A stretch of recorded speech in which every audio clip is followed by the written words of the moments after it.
Before we begin, a quick spoiler warning.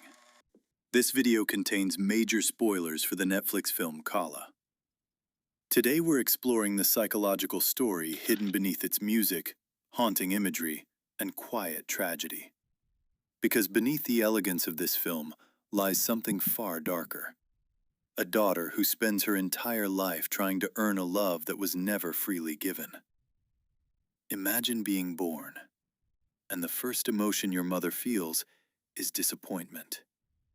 Not because you did something wrong, but because you survived, and the child she wanted didn't. This is the emotional foundation of QALA, a story about ambition, jealousy, guilt, and the devastating consequences of conditional love. The film opens in the 1940s. QALA is at the height of her fame. She has just won a prestigious music award. Journalists surround her. They ask about her career, her success, her rise to fame. Then one reporter casually asks about her brother. QALA freezes. Her expression changes. And quietly she says something strange. "I don't have a brother." But the truth behind that statement is far more complicated. Years earlier, QALA's mother, Urmila, was pregnant with twins. At the time, she was already a widow. Her husband had been a respected classical musician, a pandit. His reputation fills the household. But his presence never does. When the twins are born, tragedy strikes. One of the children does not survive. The doctor delivers the news and quietly says something that echoes throughout the rest of the story. The stronger child survived. That child is QALA. But Urmila had wanted a son. So the daughter she now holds becomes a painful reminder of the child she lost. And resentment quietly begins to grow. From the beginning, QALA grows up in a household defined by emotional distance. The film visualizes this through one of its earliest symbols, snow. Snow appears repeatedly throughout QALA's childhood. Beautiful landscapes, but emotionally frozen ones. It reflects the atmosphere of her home, quiet, distant, and cold. In that house there is only one authority, her mother. Urmila trains QALA in music with relentless discipline. Mistakes are met with humiliation. Weakness becomes proof that she is not strong enough. At one point, Urmila even leaves young QALA outside in the freezing snow overnight. Psychology has a name for environments like this. It's called conditional love. Conditional love happens when affection is given only after success or achievement. Children raised this way often begin to believe something dangerous, that they must become perfect in order to deserve love. And QALA grows up determined to prove that she is worthy. Years later, QALA finally performs on stage.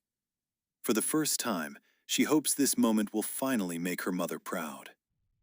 But something unexpected happens. A young boy is next to sing. His voice is extraordinary. His name is Jagan. Urmila is immediately captivated. Soon after, she brings him home. She adopts him. To QALA, it feels like watching her mother choose someone else. But psychologically, something deeper is happening. Urmila is projecting her grief. Jagan becomes the symbolic replacement for the son she lost, and the heir to her husband's musical legacy. From that moment forward, Jagan becomes everything QALA fears. Naturally gifted, effortlessly admired. Everything QALA has spent her entire life trying to become. As the story progresses, strange imagery begins appearing around QALA. Insects, moths, worms, crawling shapes. These are not random visuals. They represent something psychological. In many films, insects symbolize inner decay. They reflect the slow emotional deterioration happening beneath the surface. Whenever guilt, jealousy, or insecurity begins to grow inside QALA, these images appear. the mind visualizing its own collapse. Eventually, that inner conflict reaches a breaking point. Before an important performance, QALA secretly interferes with Jagan's drink. Soon after, his voice begins to fail. His singing deteriorates. His career begins to unravel. Overwhelmed by the loss of his dream, Jagan later takes a tragic step that ends his life. And then something deeply unsettling happens. QALA finally gets everything she ever wanted. Fame, recognition, success. Her voice becomes legendary. But success cannot silence guilt. The film introduces another symbol: mirrors. Mirrors appear repeatedly around QALA. Psychologically, mirrors represent identity fragmentation. This occurs when the person the world sees no longer matches the person someone believes they are inside. To the world, QALA is a celebrated singer. But when she looks at herself, she sees someone who feels undeserving of that success. Soon, another phenomenon begins. Whispers, echoing voices, fragments of conversations replaying in her mind. Jagan's voice echoes through her guilt. Her mother's criticism echoes in her conscience. Even her own singing begins to feel distant, as if the voice the world admires no longer belongs to her. Then the visions begin. QALA starts seeing Jagan everywhere, during interviews, during performances, even when she is alone.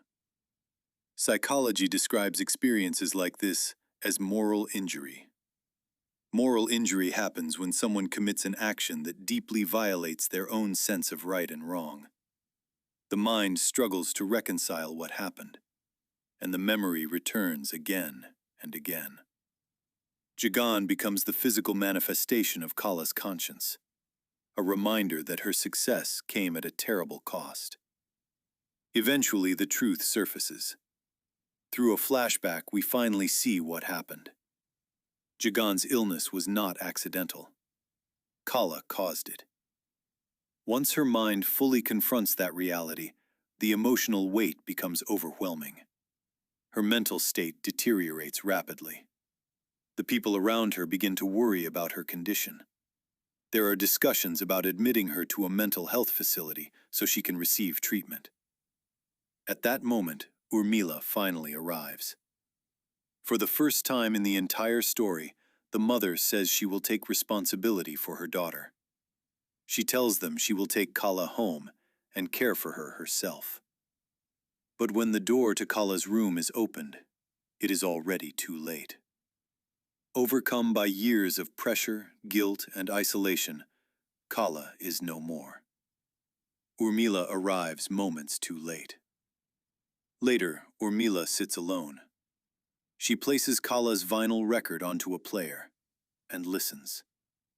For the first time in the entire story, the mother truly hears her daughter's voice. But the daughter is gone. The tragedy of QALA is not really about jealousy.